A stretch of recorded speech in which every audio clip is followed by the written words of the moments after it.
Olá, povo de Deus! Mais uma vez, para mim é um privilégio poder contar com você neste momento, a qual você separou um tempo para juntos estudarmos a Palavra de Deus. Fico muito feliz de poder contar com a sua presença neste canal, aonde todos nós, eu e vocês, estaremos na Bíblia, à luz do Espírito Santo e pela graça de Cristo, recapitulando e aprendendo um pouco sobre o que a Bíblia tem a nos ensinar. Vamos fazer uma breve oração? Obrigado, Pai, pela oportunidade que o Senhor nos concede mais uma vez juntos estudarmos na Tua Palavra. Obrigado por esse privilégio. Em nome de Jesus. Amém, Senhor Deus. Irmãos, Cristo em breve voltará e no dia de sua volta seguramente diremos o que está escrito lá em Isaías capítulo 25, versículo 9. Vamos ver? Vamos pegar a Bíblia, Isaías capítulo 25, versículo 9. Isaías 25, versículo 9. Ali nos diz o seguinte: Naquele dia se dirá: Eis que este é o nosso Deus, em quem esperávamos, e ele nos salvará. Este é o Senhor a quem aguardávamos. Na sua salvação exultaremos e nos alegraremos. Amém por isso, né, irmãos? Amém por isso. Entretanto, quando Cristo não volta, o que temos é o agora. O passado, como o próprio nome diz, já passou. O futuro há de vir. Mas no agora, temos algo importante a ser praticado para termos bom ânimo, a saber, o contentamento e alegria. Assuntos de nosso estudo bíblico de hoje. Vou fazer uma pergunta para vocês. Vocês já ouviram falar naquele ditado popular, caixão não tem gaveta? Com certeza, eu já ouvi e já falei para muitas pessoas, né? Isso significa que não podemos levar nada depois que morremos, não é mesmo?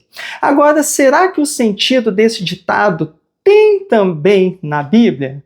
Vamos ver 1 Timóteo capítulo 6, versículos 6 e 7. Já vou ficar inclusive com a minha Bíblia em mãos, porque hoje a gente vai recorrer também nela. Mas dessa vez nela impressa, uma vez que eu estava usando a online, né? 1 Timóteo, vamos lá. Eu já deixei aqui uma marca para ficar mais rápido, para mim poder achar com mais facilidade, ok? Para a gente ganhar tempo. 1 Timóteo capítulo 6, versículos 6 e 7. Ali nos diz: De fato, grande fonte de lucro é a piedade com o contentamento, porque nada temos trazido para o mundo, nem coisa alguma poderemos levar dele. Pois é, a Bíblia também diz que caixão não tem gaveta. Nós, quando morremos, não podemos levar absolutamente nada dele, ok? Agora, se não podemos levar absolutamente nada da terra quando morremos, qual deve ser então a nossa conduta? Vamos ler Hebreus capítulo 13, versículo 5. Vamos lá, irmãos. Hebreus capítulo 13, versículo 5. 13, 5. Seja a vossa vida sem avareza.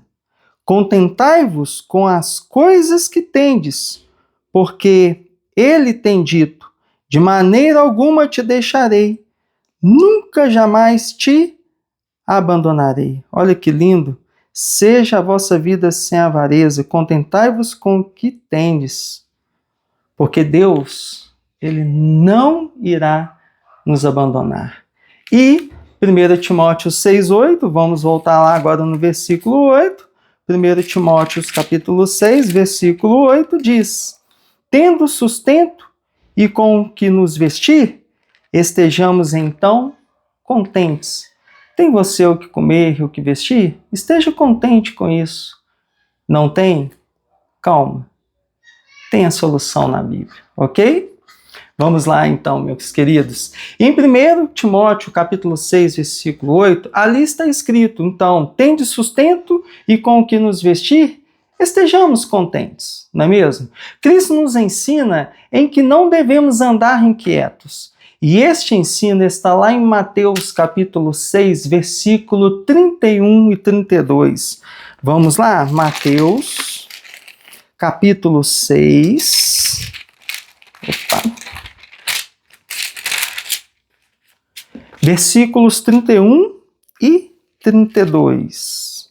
Portanto, não vos inquieteis dizendo: que comeremos, que beberemos, ou com que nos vestiremos? Porque os gentios é que procuram todas essas coisas, pois vosso Pai Celeste sabe que necessitais de todas elas. O versículo 33, buscai, pois, em primeiro lugar o reino do céu e a justiça, e todas essas coisas vos serão acrescentadas. Amém por isso, não é? E em Lucas, capítulo 12, versículo 29, Cristo lhe completa: não vos entregueis à inquietação.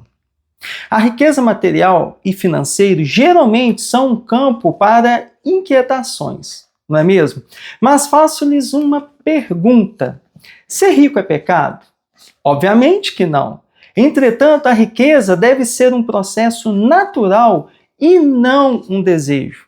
Vejamos o que a Bíblia nos ensina agora em 1 Timóteo 6, o versículo 9 e 10.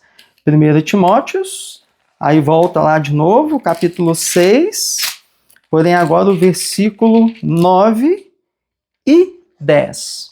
Ok? Vamos lá. Ora, os que querem ficar ricos caem em tentação e cilada, e em muitas concupiscências insensatas e perniciosas, as quais afogam os homens na ruína e perdição.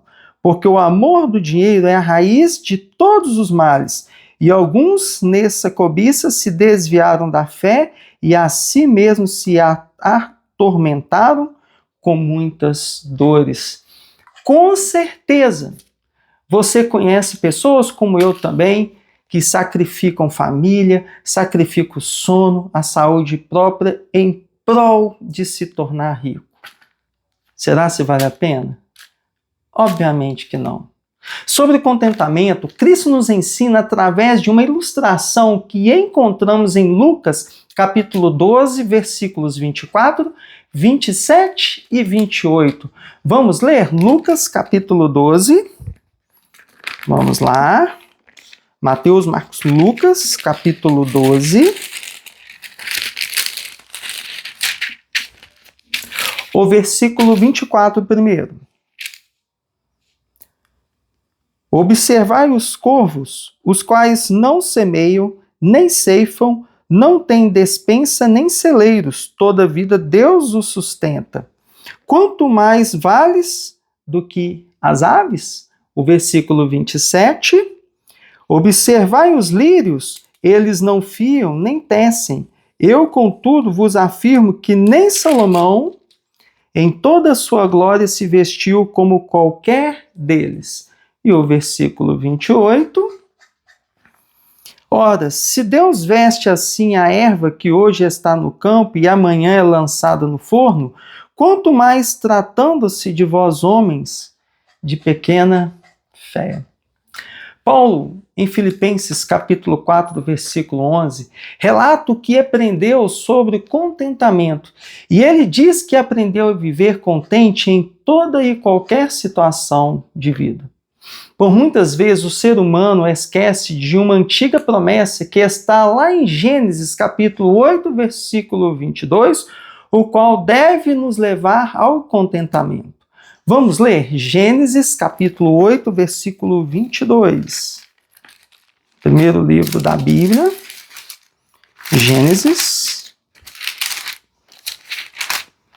capítulo 8, versículo 22. Enquanto durar a terra, presta atenção nisso, abra a tua Bíblia e leia junto comigo, se assim possível. Enquanto durar a terra, não deixará de haver sementeira e ceifa, frio e calor, verão e inverno, dia e noite. Ei, vem cá. Deixa eu te fazer uma pergunta. Você está passando por esses dias por um tempo que tem frio e calor? Sim. Verão e inverno? Obviamente. Dia e noite? Com certeza. O porquê então que não haverá a semente para ser plantado e também a colheita? Ah, Luiz, por causa dos problemas climáticos. Ei, Deus promete, se você é filho dele, se você busca esses passos de ser uma pessoa boa, buscando viver um cristianismo por excelência, não vai faltar. Vai ter o que plantar e o que colher. Ok?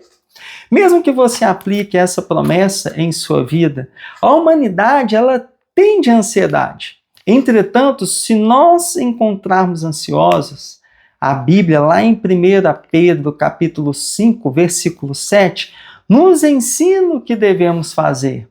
Vamos ler 1 Pedro, capítulo 5, versículo 7. 1 Pedro,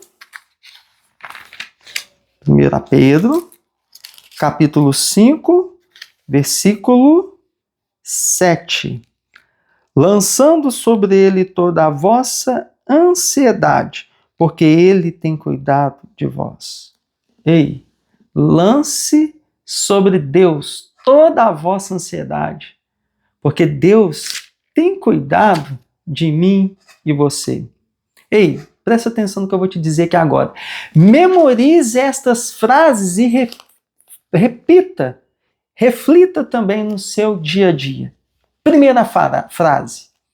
O espírito contente ver qualquer coisa de bom em todas as coisas. Bom tempo em todos os ventos, bênçãos em cada tempestade. Segunda, se não temos aquilo de que gostamos, devemos gostar daquilo que temos. Terceira frase, não existe doença pior do que o descontentamento habitual. É isso mesmo que você ouviu, Fleming disse isso. Em breve estaremos estudando sobre a doença psicossomática, onde entenderemos na ciência e na Bíblia sobre o descontentamento e seu efeito destrutivo no corpo humano. Ok? Quarta frase. Se não podeis amoldar as circunstâncias aos vossos desejos, acomodai os vossos desejos às vossas possibilidades. Epiteto disse isso. Quinta frase. O espírito contente está em festa contínua.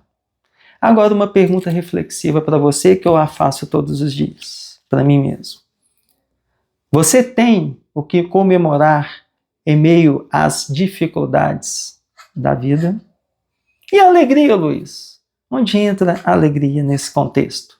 Você sabe o que disse Jesus aos discípulos antes de se separar deles? João capítulo 16, versículo 33. Vamos lá? Mateus, Marcos, Lucas, João.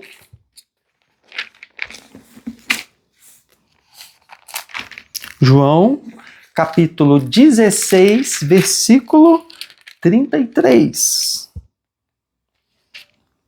Essas coisas vos tenho dito para que tenhais paz em mim. No mundo passarás por aflições, mas tem de bom ânimo, eu venci o mundo. Ei, meu amigo, Jesus já sabe que nós vamos passar por aflições, mas tenha bom ânimo, porque se ele venceu você em Cristo, vencerá também, ok? E João 14, 1, 3 completa. Vamos lá, volta um pouquinho aí. João capítulo 14, versículo de 1 a 3. Não se turbe o vosso coração. Credes em Deus, credes também em mim. Na casa do meu Pai há muitas moradas.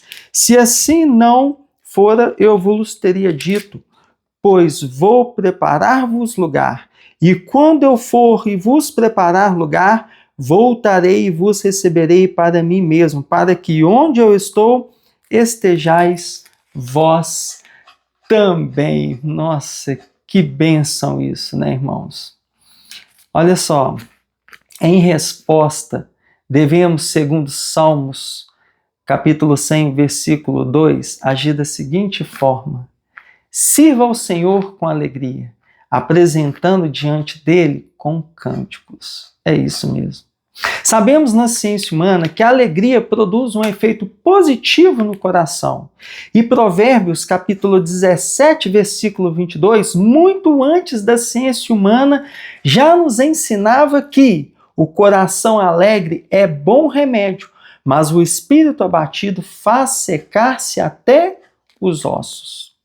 Disso podemos aprender a influência que o espírito exerce sobre o corpo. E povo de Deus, quer você aceite ou não, a alegria produz vida e saúde, a tristeza, os cuidados intemperantes, a ansiedade e o aborrecimento levam a doenças e morte. Palavras de conforto e ânimo também contribuem para o bem-estar. Provérbios capítulo 12, versículo 25 relata que a ansiedade no coração do homem o abate, mas a boa palavra o alegra. Tome muito cuidado com a murmuração. Veja a advertência que nós temos em 1 Coríntios, capítulo 10, versículo 10. Vamos lá, 1 Coríntios, capítulo 10, versículo 10. Nem murmureis, como alguns deles murmuram, e foram destruídos pelo exterminador. É isso mesmo que você ouviu. Você sabe o que é murmuração? Em resumo, quando falamos de forma baixa e insatisfatória por meio de queixa, ressentimento, descontentamento contra Deus ou contra outras pessoas, que para Deus demonstra falta de gratidão e fé, e para levar à discórdia e à separação entre você e Deus e outras pessoas. Ok? Ei, vem cá. Aos que dão preferência à escuridão, como o morcego busca as trevas e o abutre a carniça, preferem fomentar a miséria e acariciar uma alegria. Sempre acham o lado negro de todas as coisas. Se há um lado negro para ser descoberto, se é que tem, concorda? Parecem ser murmuradores conscientes, como se tivesse obrigação de extrair alguma essência da miséria de cada acontecimento. Por outro lado, presta atenção nisso, há espíritos raros que sempre captam o prisma jovial da vida. Olham um lado brilhante, isso mesmo, encontram alegria e beleza por toda parte onde se anda e olha. No quadro mais cheio de defeitos, veem alguma beleza que os encantam. Na pessoa mais desagradável, descobrem qualquer traço de bondade ou alguma promessa. Nas mais desencorajadoras circunstâncias, acham algum motivo para serem agradecidos. Ei, tem a história de um cachorro e um feixe de luz que gostaria de compartilhar com você. Quando um raio de sol atravessou uma fenda da janela de um quarto fechado e projetando no assoalho do quarto escuro, um cachorrinho que estava deitado em um canto ergueu-se dali e foi deitar-se no único local ensolarado. Essas pessoas viram a mesma filosofia. Onde quer que haja um raio de alegria ou esperança, ali elas estarão. Ei, olha bem para mim. Não temos o direito de projetar as trevas de nossos descontentamentos sobre a vida de outros. O que nos compete é encaminharmos sempre para a alegria. Você conhece alguém ou você mesmo consegue viver bem com pessoas que vivem reclamando? Ela adoece e pouco tempo depois você também estará doente. O descontentamento para nada aproveita. Ninguém se sente melhor por queixar-se, correto? Você conhece alguém que sentiu bem por estar se queixando? Obviamente que não. Em outros vídeos estaremos estudando sobre pessimismo e otimismo. Uma vez que a visão do mundo pela lente do pessimismo te leva a constante queixa e murmuração. Para encerrar nosso estudo bíblico de hoje, quando você se sentir perseguido por buscar viver uma vida cristã, o que deve fazer e o porquê? Lucas, capítulo 6, versículo 22 e 23 nos responde. E lá está escrito: bem-aventurados sois quando os homens vos odiarem e quando vos expulsares da sua companhia, vos injuriarem e rejeitarem o vosso nome como indignos. por causa do Filho do Homem. Regozijai-vos naquele dia e exaltai, porque grande é o vosso galardão no céu. E amém por isso. Preste bem atenção. Quando os apóstolos foram espancados pelas autoridades judaicas por pregarem a doutrina de Cristo, você sabe o que eles fizeram? Lá em Atos capítulo 5, versículo 41, nos diz: eles se retiraram do sinédrio, regozijando-se por terem sido considerados dignos de sofrer afrontas pelo nome de Cristo. E mais, depois de receberem muitos açoites, com os pés presos aos troncos, que fizeram Paulo e Silas na prisão? Atos 16, 25 relata: por volta de meia-noite, Paulo e Silas oravam e cantavam louvores a Deus, e os demais companheiros de prisão escutavam. Você pode estar se perguntando: como podem assim agir depois da violência física e emocional vivido? Povo de Deus, em Romanos capítulo 8, versículo 28, nos apresenta uma certeza concedida para os filhos de Deus poder suportar as provações e dificuldades da vida. Lá em Romanos 8, capítulo 22, está escrito assim: sabemos que todas as coisas cooperam para o bem daqueles que amam a Deus, daqueles que são chamados segundo o seu propósito. Paulo e Silas sabiam que Deus o tempo todo estava com eles, até mesmo nos momentos de luta. Ei, eu não sei qual é a sua luta, mas Deus sabe e Ele está o tempo todo com você, mesmo que você não perceba. Talvez sua luta seja no contexto familiar, conjugal, estudo, falta de emprego, doença, consigo mesmo tendo uma visão distorcida de si. Busque o contentamento e a alegria enquanto eu canto neste momento. Ore a Deus, confie nele, entregue seus desafios, suas lutas, tristezas. Deixe Deus ser Deus em sua vida, meu irmão. Pois precisamos que Deus diga uma única palavra para que o milagre aconteça.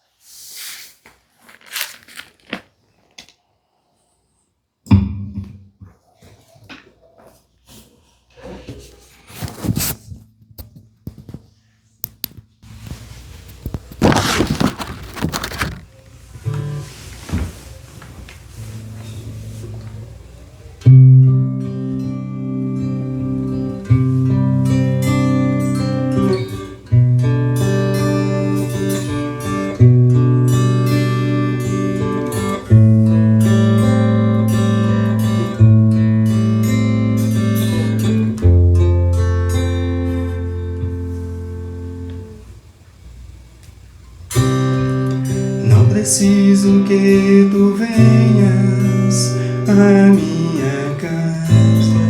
Só preciso que tu digas uma palavra. Não sou digno, não sou digno, mas entre a multidão eu grito: Jesus, filho de Davi, tenha compaixão de mim. Eu sei que tu podes, Senhor, se quiseres, podes me purificar. Eu sei que tu podes, Senhor, se quiseres, podes me purificar. Me cura, Senhor, me cura, Senhor, manifesta em mim as tuas obras. Vem, Jesus, te peço agora. Me cura, Senhor, me cura, Senhor. Eu creio, me cura, Senhor.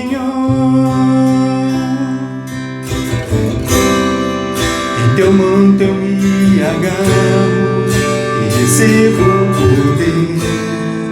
Por tua ordem me liberto, correntes não vão me prender.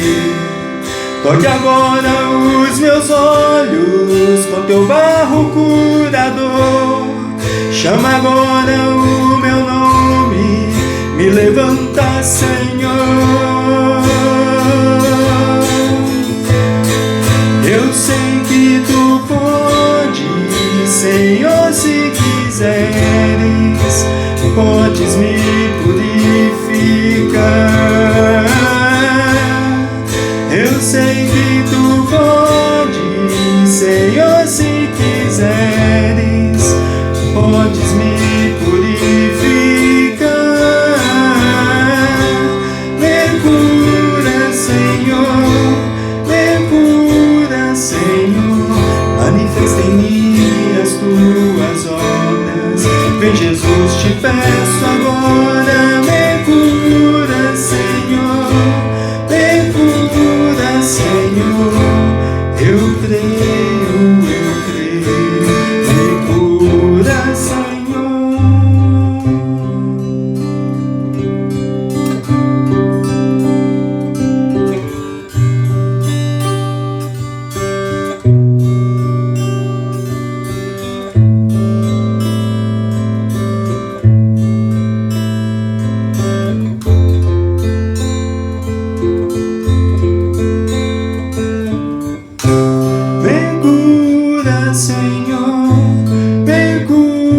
Senhor, manifesta em mim as tuas obras. Vem, Jesus, te peço agora. Me cura, Senhor, me cura, Senhor. Eu creio, me cura, Senhor.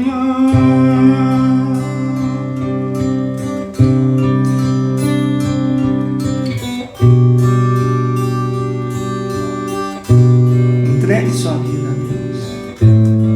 Ele quer te curar. Cristo morreu por isso. Eu não sei o que você está passando, seja uma dor física, mental, espiritual, um problema de família, talvez financeiro, conjugal. Eu só sei de uma coisa: Deus pode te curar.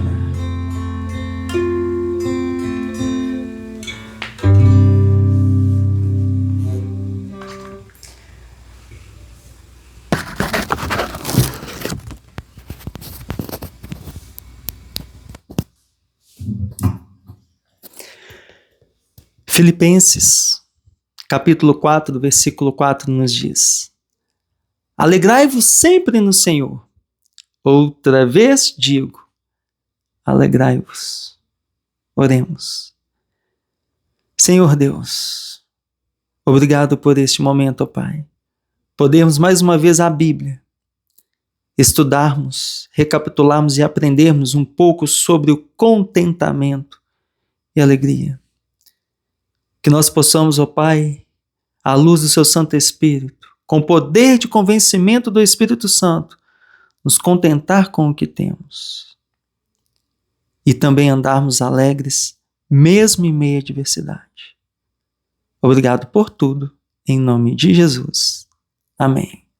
Que Deus abençoe, os proteja e o guarde e os dê a paz, e até o próximo estudo.